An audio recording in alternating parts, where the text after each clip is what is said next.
Sie essen nicht nur jeden Mittag zusammen, sie leben auch zusammen im Zukunftsdorf Waldhof. Zurzeit besteht die Lebensgemeinschaft aus 25 Menschen, aber auf lange Sicht sollen es viel mehr werden. Sie planen ein generationenübergreifendes soziales Dorf. Platz genug gibt es, auf 18 Hektar mit Wald und Wiesen. Früher war hier eine Lungenfachklinik mit vielen verschiedenen Gebäuden und einer Kapelle. Daraus soll nun ein ökologisches Dorf mit Werkstätten und kulturellen Begegnungsräumen wachsen und die ganze Region soll davon profitieren. Ich glaube, ein wichtiger Punkt ist auch der Begriff des Gesundheitsortes Waldhof. Das heißt, dass der Waldhof so ein Modellprojekt wird, so im besten Fall ein Leuchtturm, wie vor allen Dingen Gesundheit im Miteinander gelebt wird. Das ist so der eine Schwerpunkt. Und das andere ist eben, dass wir hier eben auch medizinische Versorgung gestalten werden. Das soll ein Gesundheitsort werden, in dem die Menschen hier in der Region versorgt werden, also eine hausärztliche Versorgung, und in der aber auch Menschen überregional und aus der ganzen Welt hierher kommen können.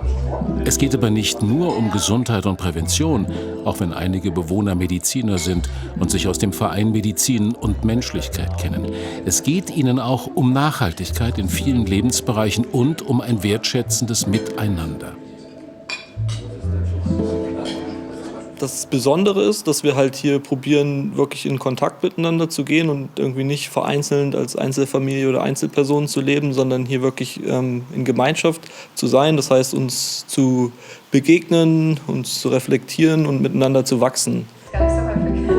Worum es mir geht, ist eher so eine Entschleunigung und wieder zurück zu den Wurzeln und das zu leben, worum es eigentlich wirklich geht und nicht sich von Anfang an in ein Hamsterrad zu begeben und sich kaputt zu arbeiten, sondern ja, mit dem zu gehen, was wirklich zählt und zum Beispiel Kinder zu begleiten, gutes Gemüse, gutes Essen zu haben, in Gemeinschaft zu leben.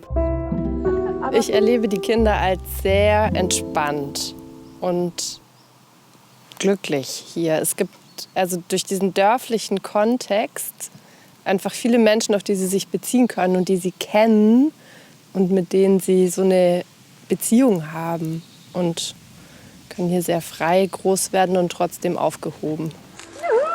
Anna Hägele ist Ärztin und arbeitet im Nachbarort in einer Hausarztpraxis. Sie lebt mit ihrer Familie hier und ihr Sohn Wim war das erste Baby im Waldhof.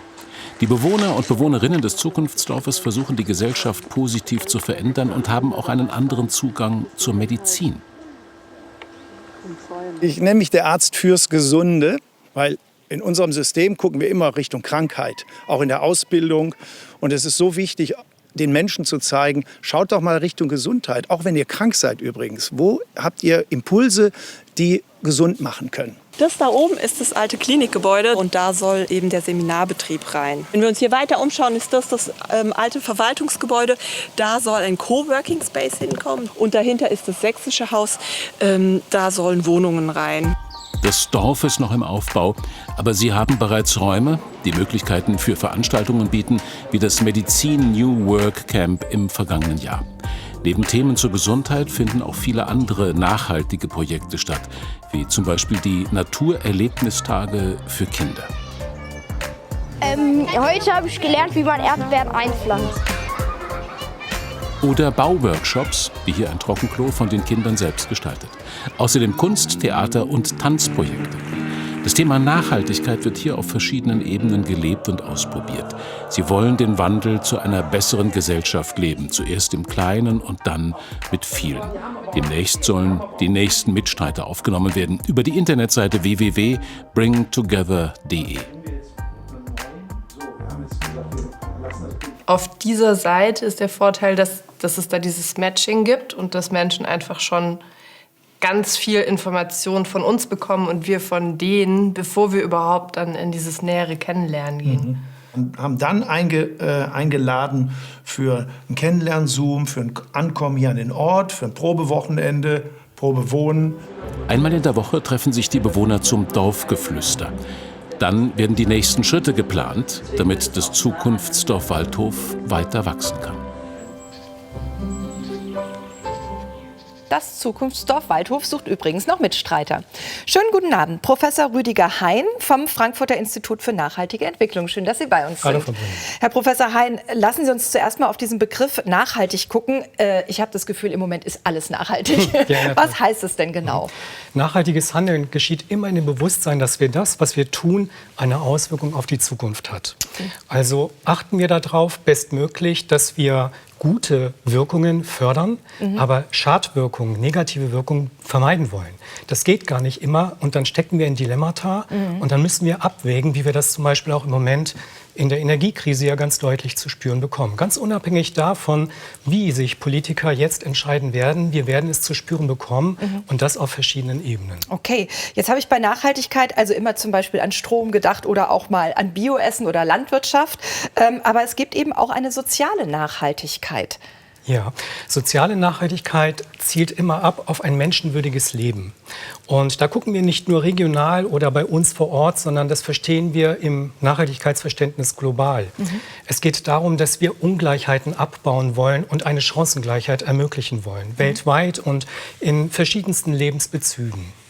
Also dann haben wir im Grunde 3 verschiedene Säulen von Nachhaltigkeit oder 3 verschiedene Themen. Ne? Es gibt einfach einmal das Ökologische, das Ökonomische genau, und die soziale Nachhaltigkeit. Genau, und das hat eine Dreiecksbeziehung. Das hängt miteinander zusammen. Also man kann das nicht nur voneinander trennen.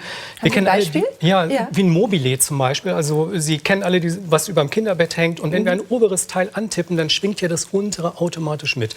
Und wenn wir jetzt zum Beispiel das Soziale fokussieren, dann schwingt automatisch etwas Ökonomisches und Ökologisches mit und umgekehrt. Machen wir mal ein ganz konkretes Beispiel. Noch mal konkreter, bitte. Erstmal ein ganz konkretes Beispiel. Wir haben in unserem Bildungsinstitut in Frankfurt einen Stadtgarten und ein Bienenretterprojekt. Das nennen wir auch so. Und in diesem Bienenretterprojekt versuchen wir, diese 3 Säulen, diese 3 Dimensionen schon ab Kindertagesstättenalter dann den Kindern nahezubringen. Und auch Schulklassen kommen zu uns. Das machen wir so, dass wir das am Bienensterben oder insgesamt am Insektensterben vermitteln. Das lässt sich dadurch leicht erklären. Wenn wir immer weniger Bienen, immer weniger Insekten haben, dann wird in der Folge weniger Bestäubungsleistung stattfinden für Obst und Gemüse. Dann wird es auch weniger Obst und Gemüse geben. Und dann wird Obst und Gemüse teurer. Da haben wir die ökonomische Dimension. Ja. Und wenn wir immer weniger davon haben und es teurer wird, dann kann sich das nicht mehr jeder leisten. Wenn es sich nicht mehr jeder leisten kann, dann wird jemand, der sich es eben nicht leisten kann, eher ungesundere Lebensmittel vielleicht konsumieren können, nur noch, nicht mehr das Gesunde.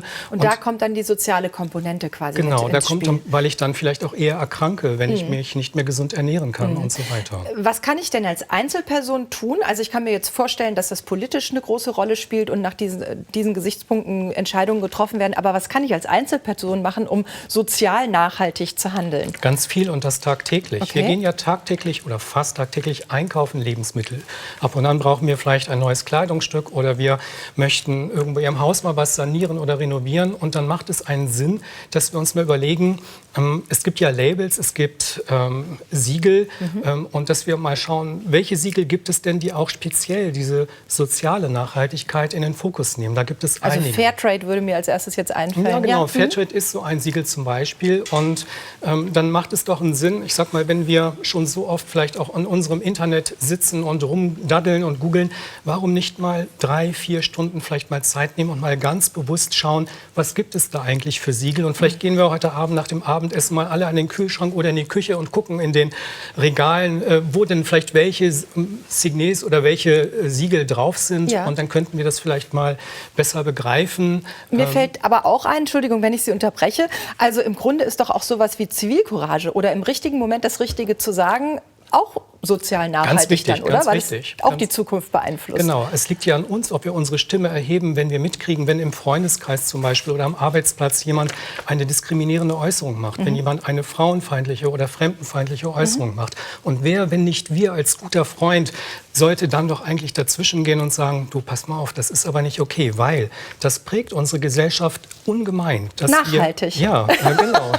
Ganz nachhaltig, ganz genau. Okay. Und dann, das können wir auch größer sehen, es gibt ja, Sie hatten es indirekt angesprochen, Ziele der Vereinten Nationen. Alle Mitgliedstaaten haben sich auf 17 Nachhaltigkeitsziele geeinigt weltweit, wo in jeder Nation geguckt wird, dass zum Beispiel bis 2030 Armut halbiert werden soll. Das wird dann runtergebrochen in Teilziele und das können wir auch im Einzelnen schauen, schauen, wie wir entsprechend da an den einzelnen Zielen eine Unterstützung leisten. Sehr spannend. Vielen Dank, dass Sie da waren. Dankeschön, Herr Professor Hein. Danke.